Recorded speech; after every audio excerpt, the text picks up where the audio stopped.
Michigan.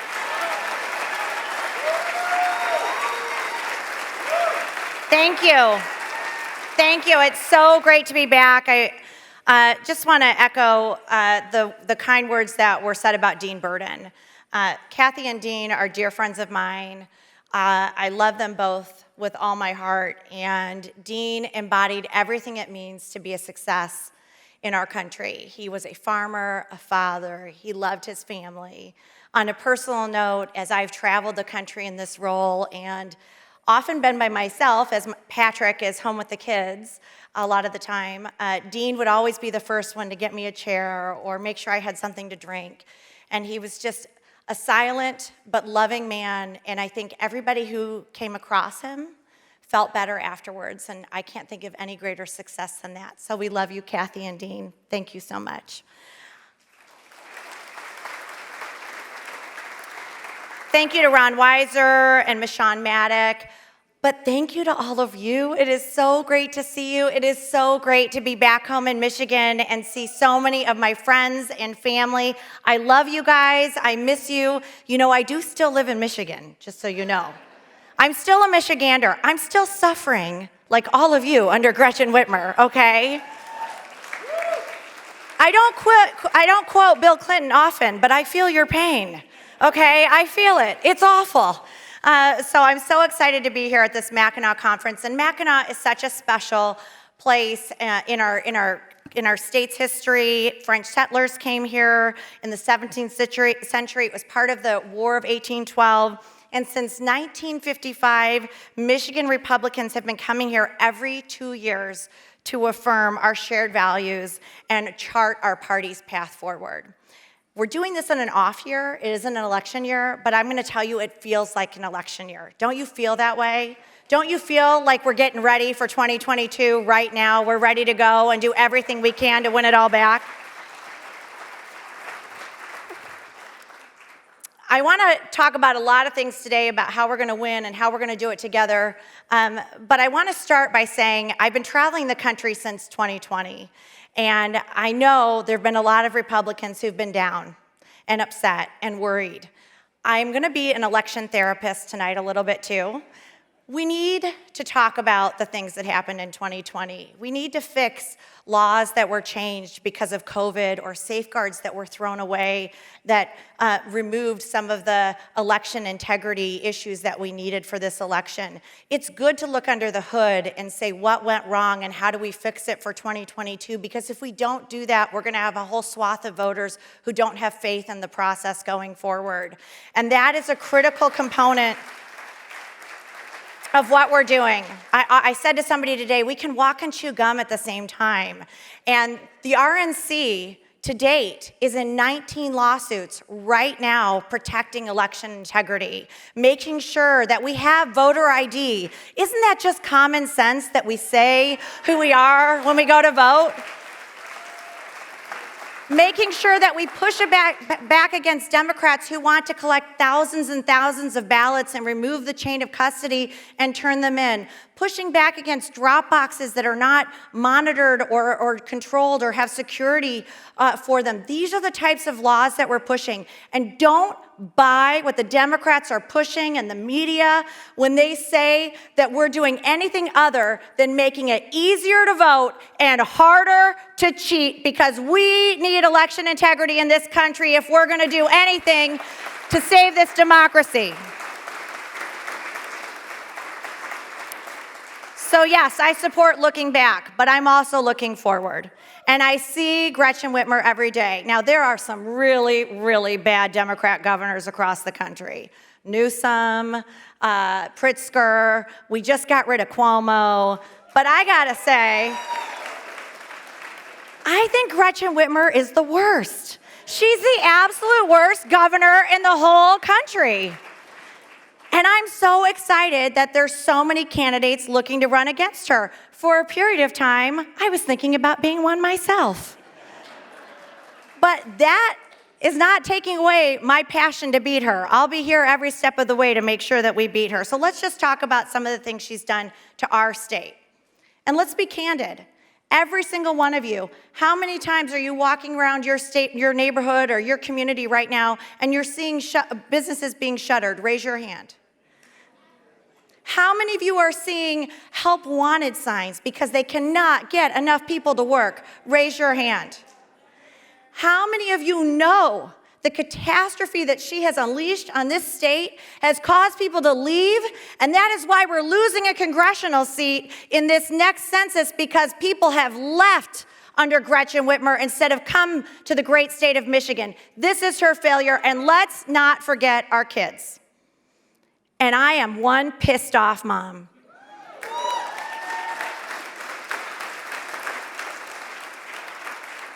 And it's not politics for me, it is personal.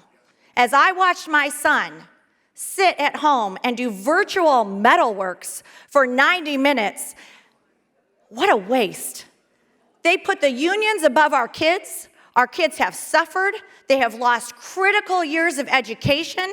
They have suffered with mental health without being to be around their peers, and they are still suffering at the hands of Gretchen Whitmer because she put the unions above our children, and Republicans are going to hold her accountable in 2022.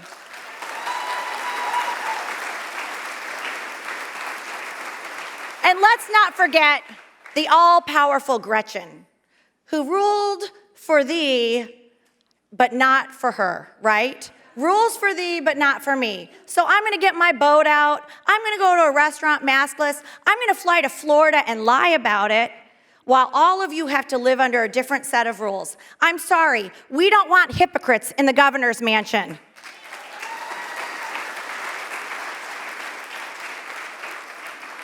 And we can't just talk about Gretchen Whitmer. We have to talk about what's happening nationally under Joe Biden and Kamala Harris. That was not quite loud enough. I think we can do better, guys. Okay, that was pretty good.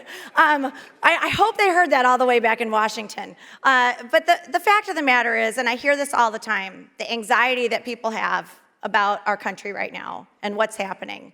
And let's go through it. Afghanistan. Joe Biden withdrew in a way that cost American lives. It was his decision-making to pull our troops out before our citizens. It was his decision-making to give up Bagram. And we lost 13 service members as a result. And a drone strike that went awry killed 7 innocent children in Afghanistan. That happened on Joe Biden's watch because of him. Look at our southern border. This is not just a Texas issue. This is not just about Texas. This is a Michigan issue.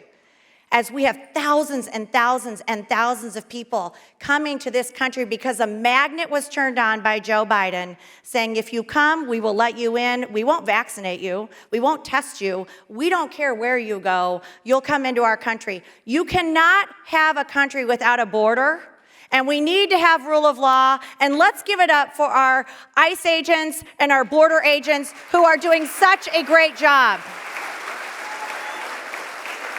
But it gets worse. It gets worse. You have crime rates spiking across the country because Democrats have adopted the most dangerous mantra in history of defunding the police. And it's not just defunding, it's demeaning and demoralizing. We have less people signing up to be officers. We have police officers who are afraid to pull people over. They do not believe in bail.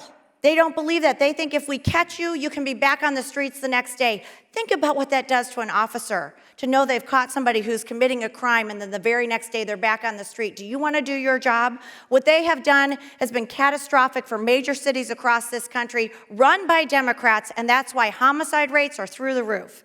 Inflation. Let's talk about inflation.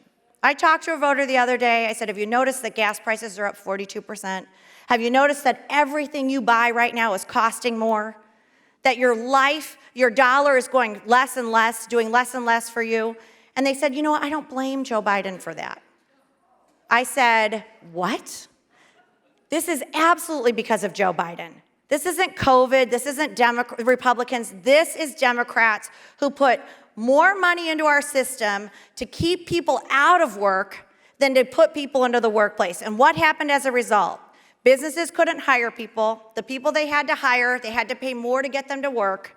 which means we're paying more for our goods and services. This is a direct result of Democrat policies, which is making us pay more and more for every single thing. And in Michigan, we understand it better than anyone. I just said to somebody, I've been at the grocery store the past 3 weeks, like every other person here. I can't get the bread I want. It's not on the shelves. There's no Nestle chocolate chip cookies or chocolate chip morsels. You can't get those things.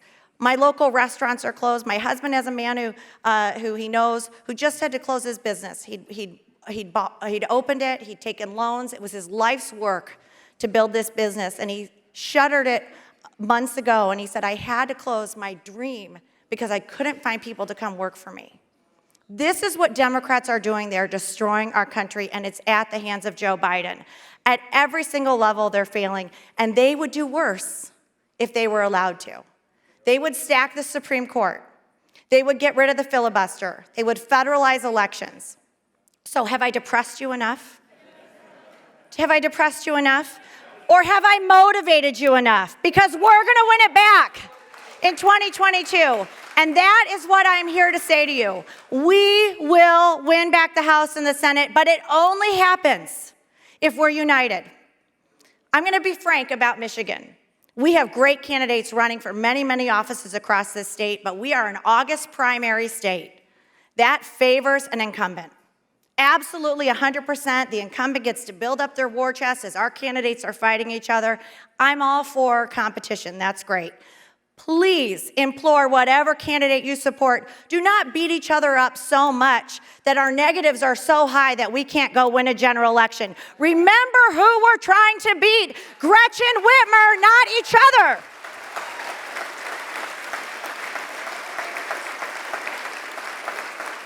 And if they get so negative and dirty and down in the mud, we'll lose. We will lose. If you do not focus on what the Democrats are doing to destroy this state, if we are fighting each other every single day, we will lose. I know we have differences of opinion in this room. We do. That's okay.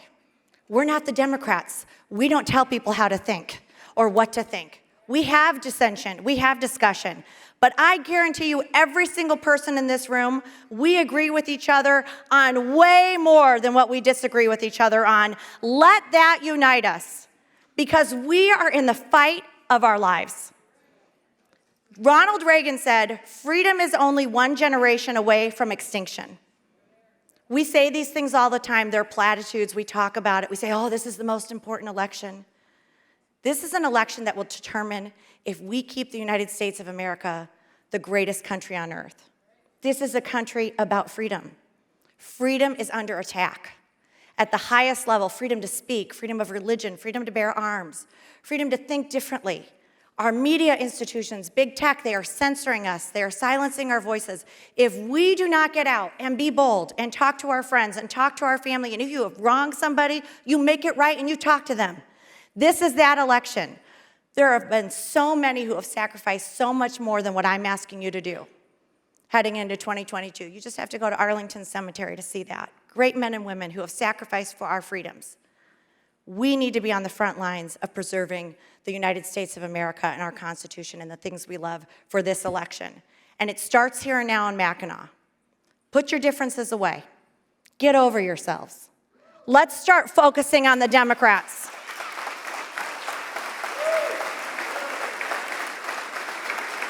Let's unite to win. Let's go save the United States of America. Let's take back the House. Let's take back the Senate.